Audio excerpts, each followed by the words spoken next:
tomar su asiento, por favor. Hemos estado hablando sobre algunos temas sobresalientes del libro de Proverbios. Proverbios es el libro de sabiduría por excelencia y ya hemos hablado acerca de qué se debe hablar, qué no se debe hablar. El libro de Proverbios habla mucho de eso. Hablamos de cómo recibir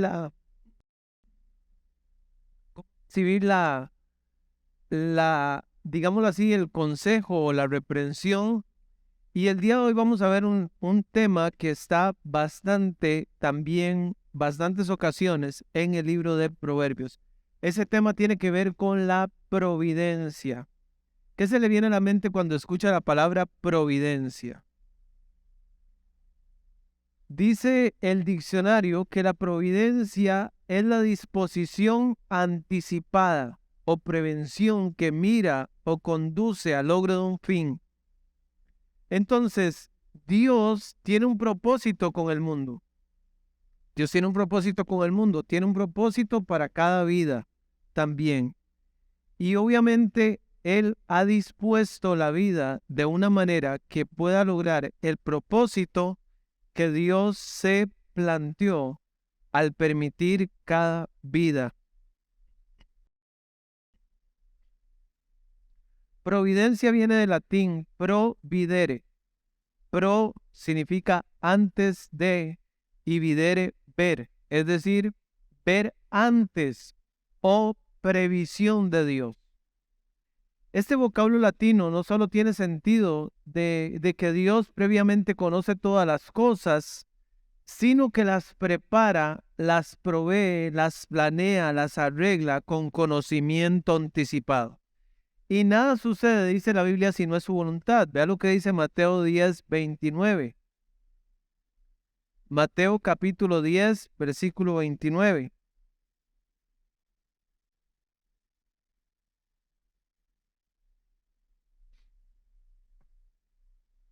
Dice ahí Mateo 10:29. ¿No se venden dos pajarillos por un cuarto? O sea, por una moneda pequeñita. Con todo, ni uno de ellos cae a tierra sin vuestro Padre. No es que cae el pajarito con el Padre, ¿verdad? Esto se refiere que no cae a tierra un pajarito si Dios no lo tiene en su soberana voluntad.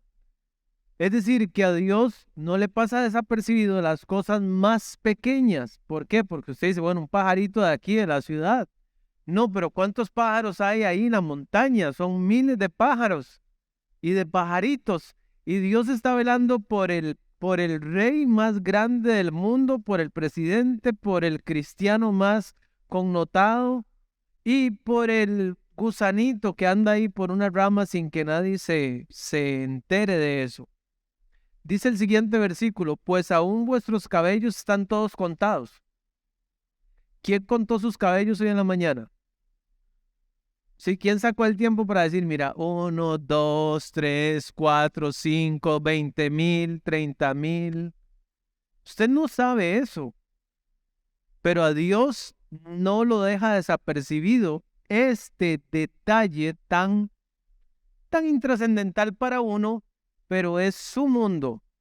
Dios tiene su mundo, Él gobierna su mundo. Él sabe lo que pasa en su mundo. Él sabe cuando una hoja cae en un árbol, cuando una piedra en un río se mueve. Cada cosa, Él sabe cuántas partículas o cuántas granitos de arena hay en toda la playa, cuántas estrellas hay, cómo se llaman. Así que, dice el versículo 31, no temáis, más valéis vosotros que muchos pajarillos. Ahora, la providencia tiene tres aspectos importantes. La preservación. Dios hizo un mundo y lo preserva. Alguna gente dice, Dios hizo el mundo, le dio cuerda y lo dejó funcionando y ya. Se desapareció Dios. No, Dios es un Dios personal, es un Dios cercano. Él preserva su creación. Número 2, provisión. Provisión es la misma palabra que providencia, mejor dicho, provisión. O sea, Dios vio antes de y proveyó para esa necesidad. Usted recuerda la historia de Abraham. Abraham llega a sacrificar a su hijo. Luego, cuando ya Dios ve que él sí lo va a sacrificar y al final no lo sacrifica, Entonces el hijo pregunta, entonces, ¿qué vamos a sacrificar? Y ya había un carnero enredado en una zarza, ¿cierto? ¿Cuánto tendría ese carnero enredado en esa zarza? O sea, ya Dios había provisto el carnero. ¿Con cuánto tiempo de antelación? Uno dice, bueno, en el momento que no sacrificó a Isaac, se enredó el carnero. No necesariamente. Tal vez el carnero tenía ahí, no sé, 2 horas, 3 horas. Ya Dios sabía todo lo que iba a pasar y proveyó. O sea, él vio previamente y dispuso el carnero para el sacrificio. Provisión y gobierno. Dios gobierna todas las cosas. Ahora es importante que usted entienda, primero que nada, que Dios no hace excepción de personas. O sea, no es como que Dios tiene un plan para David y para José y para Daniel y los grandes personajes de la Biblia, pero como yo no soy ellos, como yo no soy importante, para mí no tiene un propósito. No, la Biblia dice que Dios vela hasta de los pajaritos que valen una sola moneda. Y la lógica es, ¿valen ustedes más que ellos? Sí. Entonces, obviamente, Él tiene un plan bien trazado para su vida. ¿Recuerdan la historia de José? José tenía 11 hermanos. Imagínese usted estar rodeado de 11 hermanos. ¿Qué probabilidad hay de que sus hermanos lo quieran vender? ¿O no? ¿Qué probabilidades hay de que sus hermanos lo quieran matar? Aquí está el caballero que dijo, la familia Doña Nancy, ¿qué estamos? Esta familia es una familia alegre. Ya, ya yo saco esa determinación. O sea, yo no me imagino como decir entonces este hermano diciendo, a ver, ¿cómo mato a aquel? Y, a ver, pues en la familia José se dio. ¿Y qué probabilidades hay de que en lugar de matarlo lo echaran a una cisterna que estaba ahí? La cisterna por casualidad. Y por casualidad resulta que iban pasando unos mercaderes que compraron a José, que de casualidad lo dejaron en un mercado, de casualidad fue en Egipto, de casualidad ese mercado llegó el hombre más importante del ejército de Egipto, que de casualidad pues, estaba casado con una mujer seguramente muy bonita, que ella quiso aprovecharse de José, pero al él no aceptar, terminó de casualidad en la cárcel, donde de casualidad se encontró con 2 empleados de Faraón, a los cuales se les interpretó sueños, y luego años después Faraón ocupaba que alguien interpretara un sueño. Entonces los empleados de él que habían estado en la cárcel de casualidad, le dijeron que ellos de casualidad conocían a alguien que se llamaba José. Entonces lo mandaron a llamar, él interpretó el sueño de Faraón y lo convirtieron primer ministro de pura casualidad. De pura casualidad, fíjate vos, dijo mi abuela, ¿verdad? Entonces vendría una hambruna de 7 años que hubiera matado a los 70 israelitas que existían en ese momento, de los cuales tendría que salir el Mesías. Y si esa hambruna los hubiera matado, no hubiera un Mesías y nosotros no podríamos ser salvos. Entonces nada de eso fue casualidad. Y José lo admitió en Génesis 50:20, cuando dice la palabra de Dios, vosotros pensasteis mal contra mí, dice ahí Génesis 50:20. Ustedes pensaron mal contra mí. Ustedes tenían un plan, ustedes tenían un propósito, ustedes tenían un proyecto, matarme. Pero Dios lo encaminó. O sea, Dios en su providencia, Dios ya sabía todo lo que iba a pasar, Dios sabía que ustedes me querían matar, Dios sabía que iba a venir un hambre, Dios sabía todo eso y entonces encaminó todo para bien, para hacer lo que vemos hoy. ¿Para qué? Para mantener en vida a mucho pueblo.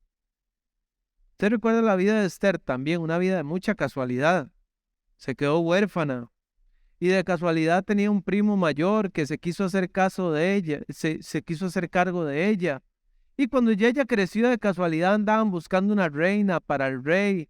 Y ella fue seleccionada entre decenas de mujeres, pero de casualidad ella quedó de reina. Y un día unos hombres planean matar al rey y su papá, Mardoqueo, de casualidad se entera. Hoy Dios ve que estamos medio durmiendo, nos dice, exploto esta bomba, se cae aquel coso ahorita se cae el videoín. Así que mejor estén todas porque esas bombas me tienen a mí así, yo estoy un poco asustado. Luego entonces él se dio cuenta de que estos hombres lo iban a matar al rey, lo ayudó al rey. Un día el rey dice que no se podía dormir, entonces que pidió que leyeran las crónicas del rey. Y de casualidad, las crónicas decían que Mardoqueo le había salvado la vida. Entonces él promueve a Mardoqueo, todo el asunto. De casualidad, Amán, el que pensaba matar a Mardoqueo, murió en su propia horca. Amán cayó sobre el lecho de Esther y el rey interpretó como que este hombre quería aprovecharse de su esposa y Dios salvó al pueblo de Israel por puras casualidades. No, ¿sabe cómo se llama eso? Se llama providencia. Esther 4:14 dice, porque si calla, le dice Mardoqueo, en este tiempo, respiro y liberación vendrá de alguna otra parte. O sea, el plan de Dios sigue, con usted o sin usted. Mas tú y la casa de tu padre pereceréis. Y quién sabe si para esta hora has llegado al reino. Su propio padre le dice, ¿usted qué cree? ¿Que Dios es un Dios de casualidades? Para esto Dios la puso a usted aquí en el reino, para librar a mucho pueblo. Ahora sí, vamos a Proverbios 16:1. Dice la palabra del Señor, Proverbios 16:1.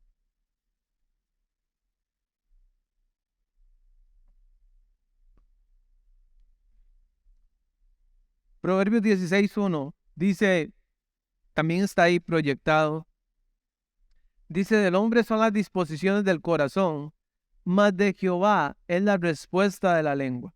Sabe que la mayoría de traducciones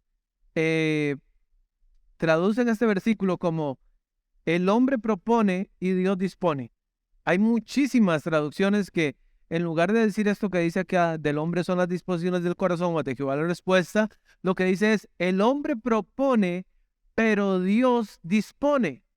O sea, Dios planifica y prepara, y debido a que el hombre está hecho, según Génesis 1:27, de acuerdo a la naturaleza o a la semejanza de Dios, entonces el hombre hace preparativos, pero no prevalecen los planes del hombre sobre los planes de Dios. ¿Sí o no? A veces uno tiene la vida hecha, ya la planificó, ya la hizo, yo en tal fecha ya voy a ser gerente general y en tal fecha voy a ser presidente de Costa Rica y en tal fecha ya voy a estar por tal lado.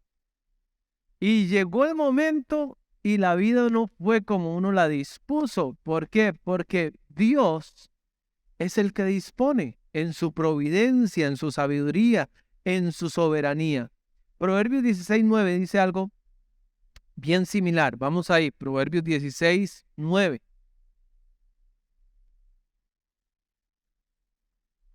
Proverbios 16:9 dice, el corazón del hombre piensa su camino, mas Jehová endereza sus pasos. Corazón del hombre, y no es algo malo. Nosotros como Dios tenemos que hacer planes, tenemos que pensar nuestro camino, tenemos que planificar, pero Jehová endereza sus pasos.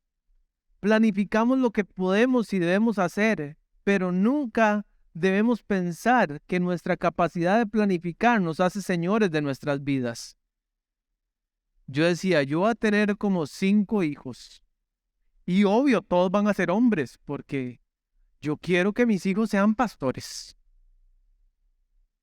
Y nace la primera y yo digo, ok, bueno, una chiquita, bueno, y ya.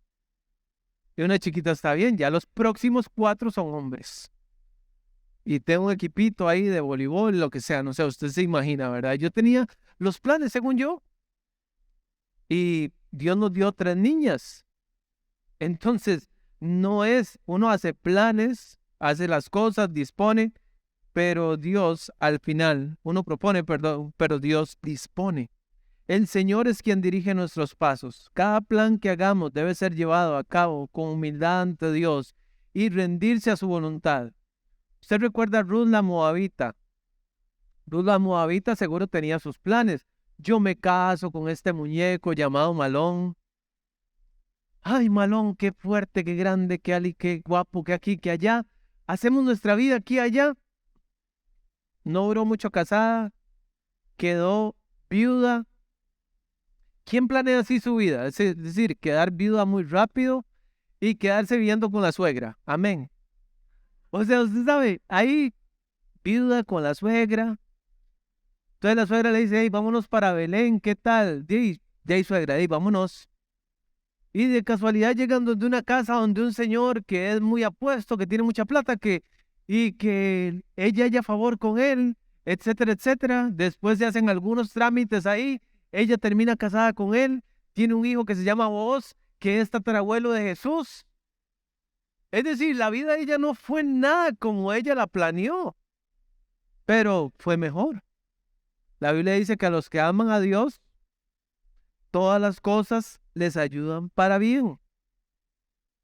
Entonces ahí estamos, planeando nuestros pasos, nuestros caminos.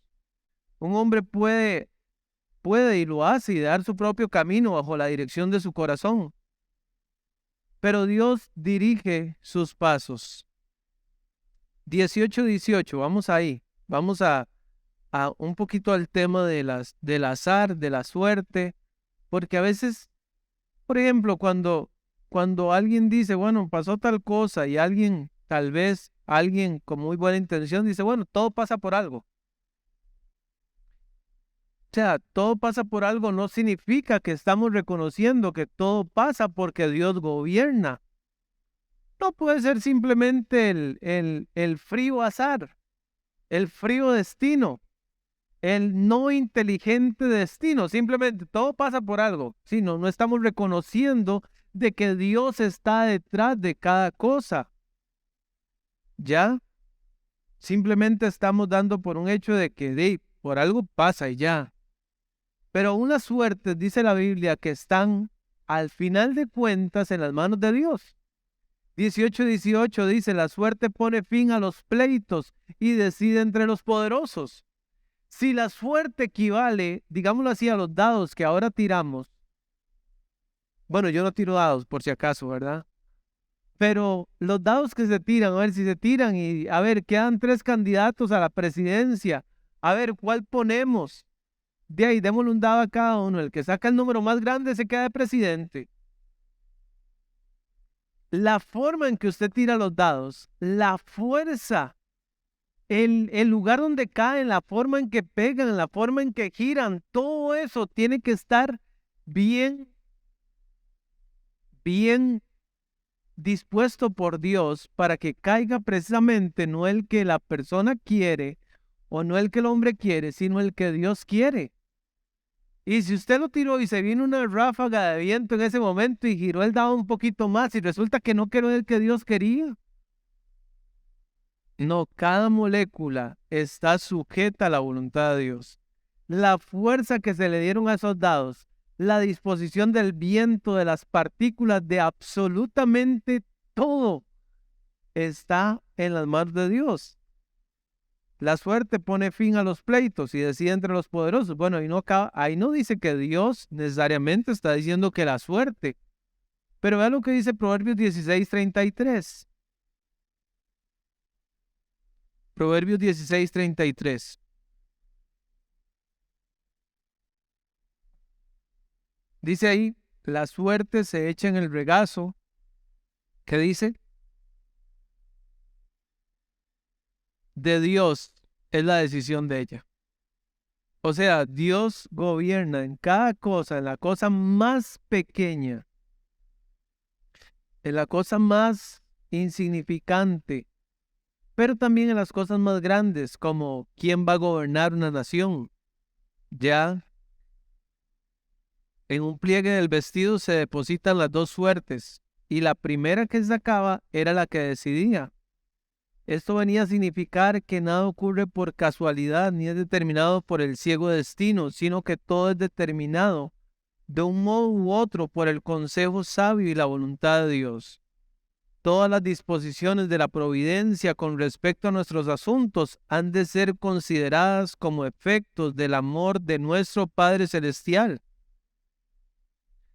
A ver, ¿qué decide usted realmente que está bajo su control?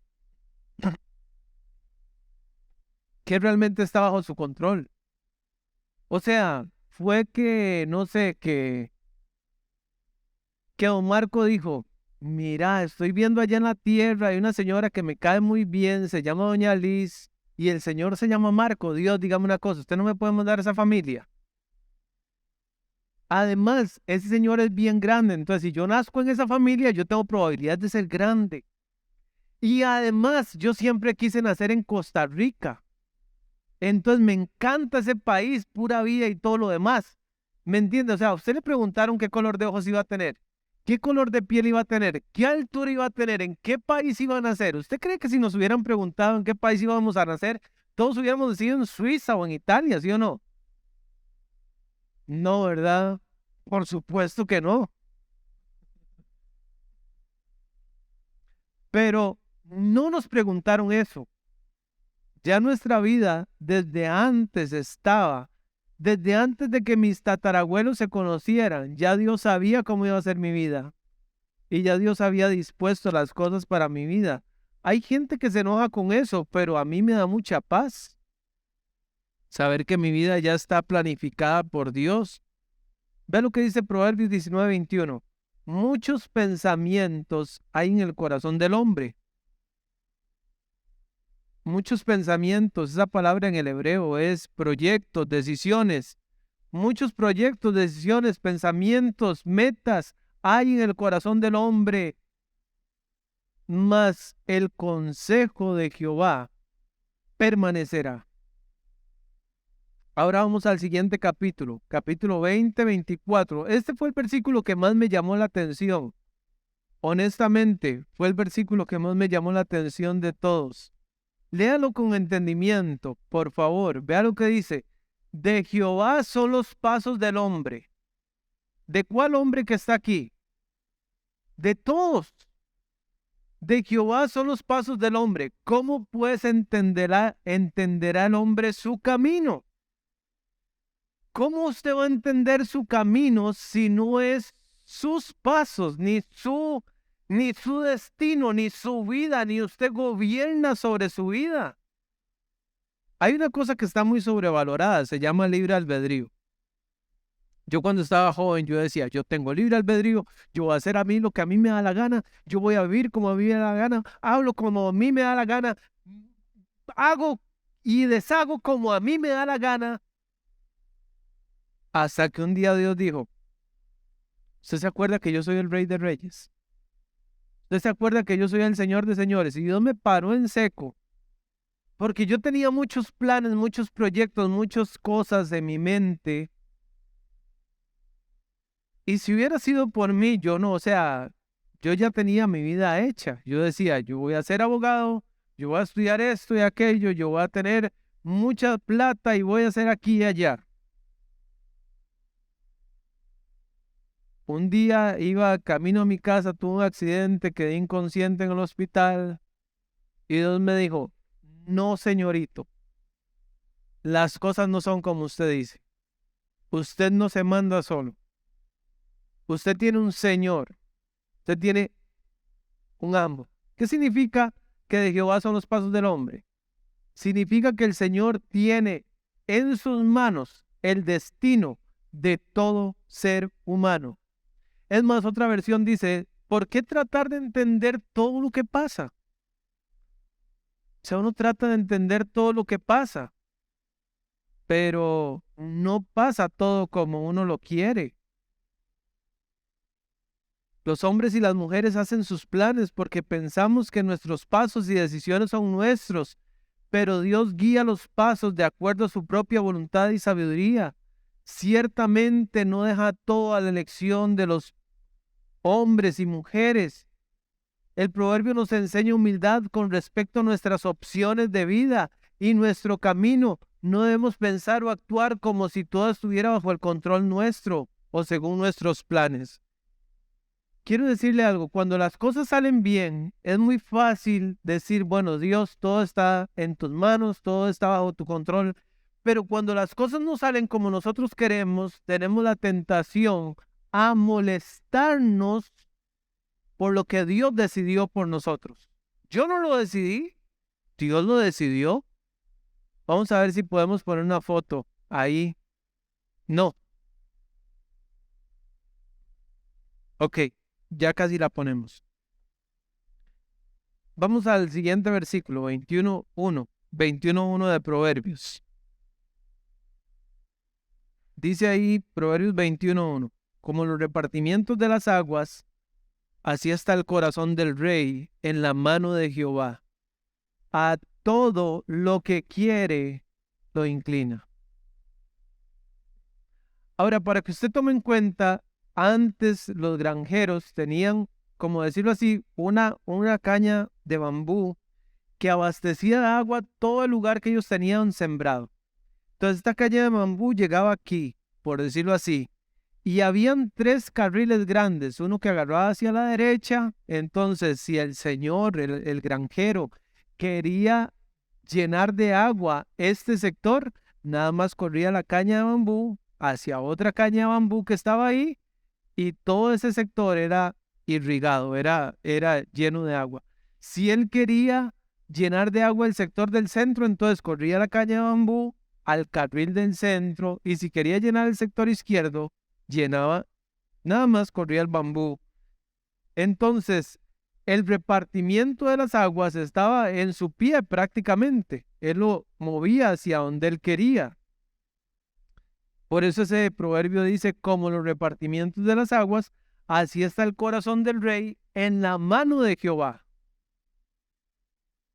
O sea, el corazón de cualquiera persona, porque a veces pensamos como que la gente está ahí deseando buscar a Dios. ¿Usted recuerda la historia de Saulo de Tarso? Saulo de Tarso iba ¿para dónde era que iba?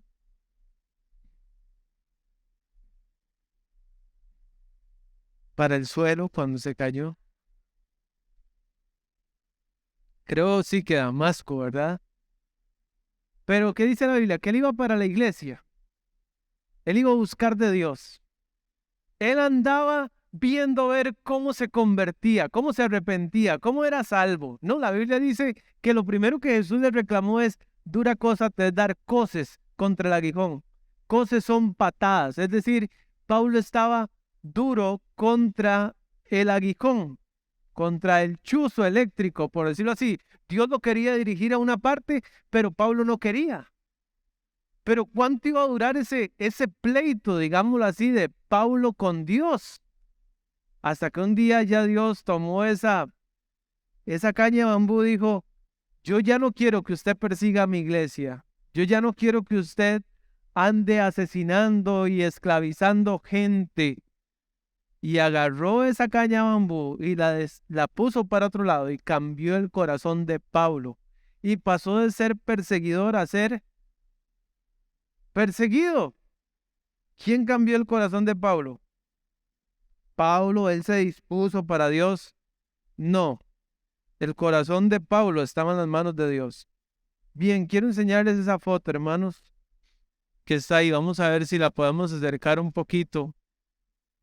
Este señor, José Aguilar, que es como sale ahí en el nombre del perfil, él es un hermano de una iglesia hermana allá en San Rafael de Heredia. Y yo lo conocí personalmente el año pasado. Él se acaba de casar. Él tiene 13 años de estar en una silla de ruedas. Entonces, en estos días, él puso esta publicación. Dice: ayer 11 de abril, en estos días.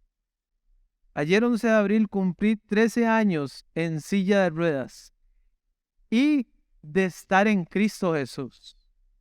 O sea, que el mismo tiempo que él tiene que estar en silla de ruedas, es el tiempo que tiene de estar en Cristo Jesús. Debo decir que gracias a Dios, por los 11 años de 1999 a 2010 de fútbol que me dio, a veces creo que no fue suficiente, pero Dios decidió otra cosa, la cual ha sido mejor, la cual ha sido lo mejor que me ha pasado.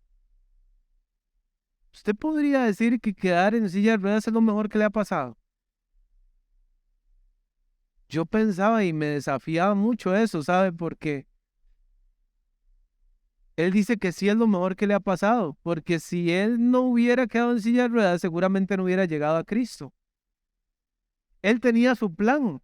Su plan era jugar fútbol, era ser profesional, era ganar mucha plata. Ese era su plan.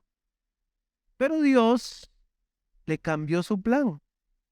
Entonces él dice, obvio, extraño correr, patear, saltar para cabecear en diagonal y hacer el gol. Extraño los penales fríos y los tiros libres, los remates con las dos piernas. Extraño el sentir esa garra y corazón para defender y atacar. Extraño hacerme creer que 30 personas en la gradería son miles en un superestadio. Extraño todo eso, pero no lo quiero si mi corazón no tiene a Jesús. Y yo le escribí, yo le dije, ¿sabe qué? En serio, o sea, me hizo llorar mucho. Y en serio lo admiro mucho. Porque es creer que todo lo que Dios hace tiene un buen propósito. Es creer de verdad que a los que aman a Dios, todas las cosas les ayudan a bien. Pero ni siquiera, a veces hay gente que ni siquiera es como que anda buscando a Dios, simplemente Dios llega y dice, aquí estoy. Y Dios cambia su corazón, porque el corazón de todas las personas, a ver, ¿qué es lo más escondido de un ser humano? El corazón. Una persona puede amar profundamente su pecado, puede amar no sé, el robo, las drogas, lo que sea, y Dios cambiar ese corazón y lo toma y lo cambia de un pronto a otro, nada más se lo cambió y sin pedir permiso, ¿podría hacer eso? No, es más, lo ha hecho. ¿Por qué? Porque Él es Rey de reyes y Señor de señores. Jeremías 10:23 dice, ya vamos a ir finalizando, conozco, oh Jehová, que el hombre no es señor de su camino. Ojalá que todos saliéramos de aquí esta mañana con la convicción de que aunque yo haga planes, aunque tenga proyectos, aunque tenga metas, reconozco que yo no reino sobre mi camino, ni del hombre que camina al ordenar sus pasos. El profeta habla del hecho de que él sabía bien lo que sucede en este mundo. No está bajo nuestro control. Dios es todopoderoso. Por su providencia, Él rige todo lo que nos sucede. Ahora, como le digo, hay gente que podría pasarle esto que le pasó a don José y enojarse con Dios. Pero porque a mí, ¿por qué no aquel que es un drogadicto? Ese sí, ¿por qué a mí? O usted simplemente puede saber que hay alguien perfecto, perfecto, sabio, que gobierna su vida y descansar. Descansar. ¿Sabe cómo veo yo mi vida? Como una hoja que cae en un arroyo. Y ahí usted puede decir, yo no quiero ir en este camino. Usted puede pelearse con el arroyo, puede pelearse con medio mundo, pero ahí va su vida como una hoja en un arroyo. Ya tiene un curso. Usted puede hacerse así y disfrutar del camino o puede pelearse. Mis papás viven en Pérez Celedón. Entonces nosotros salimos a visitar a mis papás y cuando vamos por San Isidro del Guarco, es decir, apenas estamos saliendo a la Interamericana y ya mis hijas van, falta mucho. Papi, y acabamos de llegar ahí a, no sé, a la Estrella. Papi, falta mucho. Yo, pero mi amor, pero disfrute el camino. Vea, no sé, vea los árboles, vea los pájaros, vea los camiones, no sé, vea algo, pero disfrute. Pero a veces los hijos piensan que lo que uno hace, lo hace porque uno es malo, porque uno escogió el camino más largo para llegar a Pérez, para llegar a, no hay ningún camino corto para llegar a Pérez Celedón. La Biblia dice algo, dice, si ustedes siendo malos, yo no me lo estoy inventando, la Biblia lo dice, saben dar buenas dádivas a sus hijos, ¿cuánto más vuestro Padre Celestial?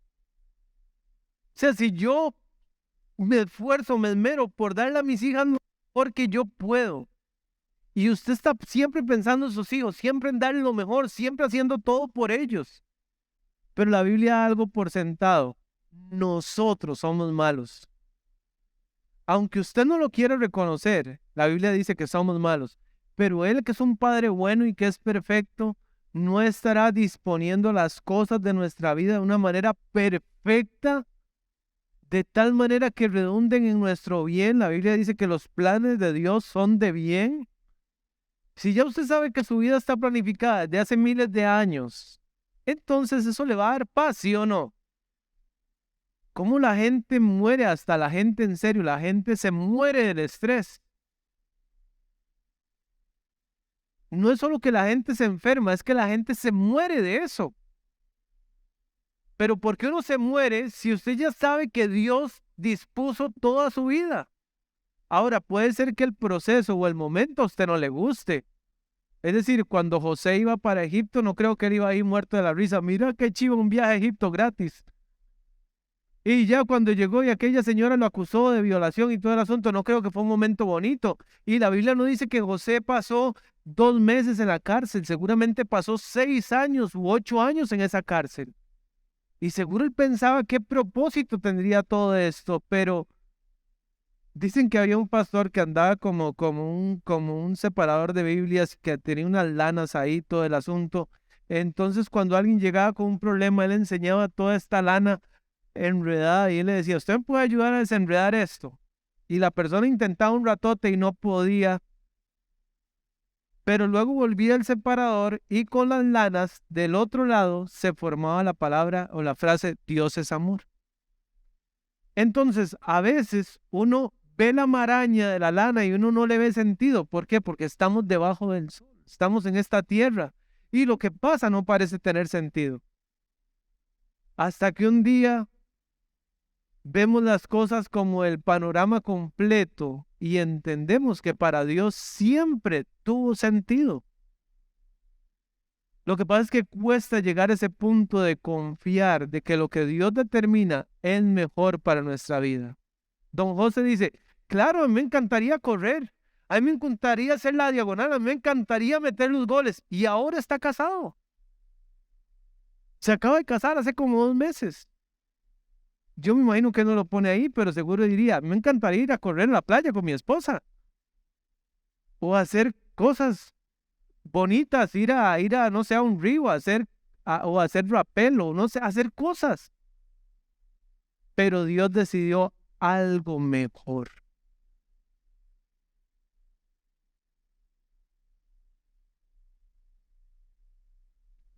¿Confía usted en eso?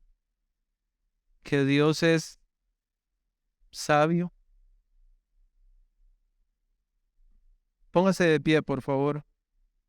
Dice la Biblia en él, Efesios 1:11, en él asimismo tuvimos herencia, habiendo sido predestinados conforme al propósito del que hace, escuche esto, todas las cosas,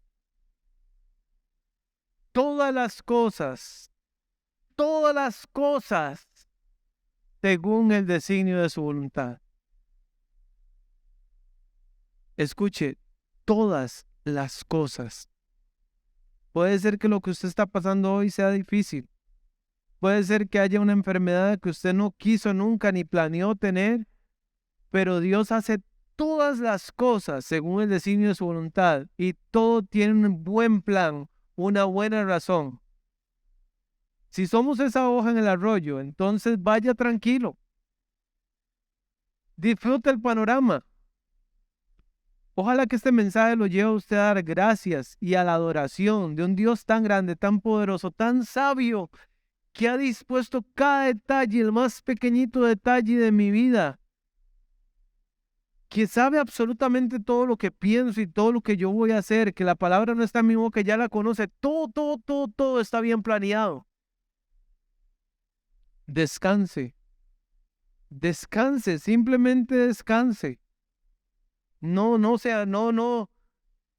Yo no creo que el plan de Dios es que pasemos afanosos y preocupados y todo eso. Ya Dios tiene toda nuestra vida en sus manos.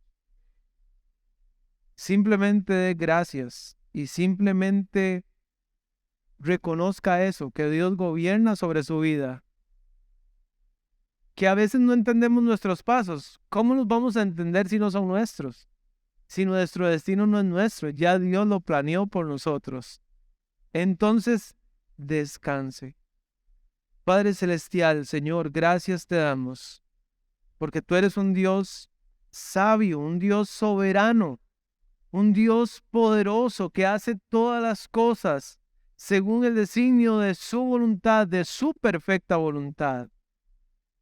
Gracias, Señor, porque nosotros, aunque hacemos planes, aunque tenemos proyectos, metas, sabemos, Señor, que usted es el que endereza nuestros pasos. Sabemos, Señor, que usted todo lo hace para bien, todo tiene un buen plan, todo tiene un buen propósito.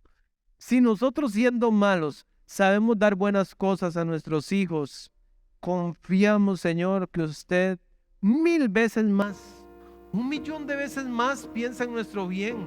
Si usted cuida de las aves, de los pajaritos que se venden en un mercado por una monedita pequeñita, insignificante, Señor, sabemos que si usted tiene el cuidado de cuántos cabellos tenemos en la cabeza, sabe obviamente lo que vendrá.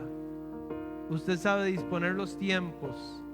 Usted sabe cuándo reímos, cuándo lloramos, cuándo plantamos, cuándo arrancamos, cuándo es tiempo para abrazar o abstenernos de abrazar. Usted tiene nuestra vida en control. Gracias también, Señor, porque como dice la Biblia, como el repartimiento de las aguas está el corazón del hombre en su mano. La Biblia dice en Hechos 16:14 que un día una vendedora de púrpura estaba ahí cerca del río haciendo oración, y el Señor abrió el corazón de ella para que estuviese atenta a lo que Pablo decía, y Dios tomó esa vida y tomó esa alma. Ahora obviamente usted tiene que abrirle su corazón a Él y creer a Él y arrepentirse, porque eso manda la Biblia. Pero no existen las casualidades. Así como en la vida de José no hubo ninguna casualidad, no es una casualidad de que hoy usted esté aquí en la casa del Señor escuchando la palabra del Señor, porque Dios está buscándolo, siempre está buscándonos, siempre está mostrándonos el camino y guiándonos. Señor, ayúdanos a descansar en ti. Salmos 46 dice: estad quietos y conoced que yo soy Dios. Por nada estéis afanosos, estad siempre gozosos. Que este conocimiento de esta verdad nos traiga gozo, nos traiga agradecimiento de saber que usted se preocupa de lo más grande de este mundo y también de cosas pequeñas como el día a día, el trabajo, la familia, todo, Señor. Descansamos en ti, reafirmamos nuestra confianza en la bondad suya, que usted todo lo que hace, lo hace con amor y para un bien. Y ese bien está bien descrito en Romanos 8:29, ser hechos conforme a la imagen de Jesús. Para ti, Señor, las gracias, la adoración, porque esto es algo maravilloso, Señor, conocerlo, saberlo, descansar en esta verdad. En el nombre de Jesús, amén.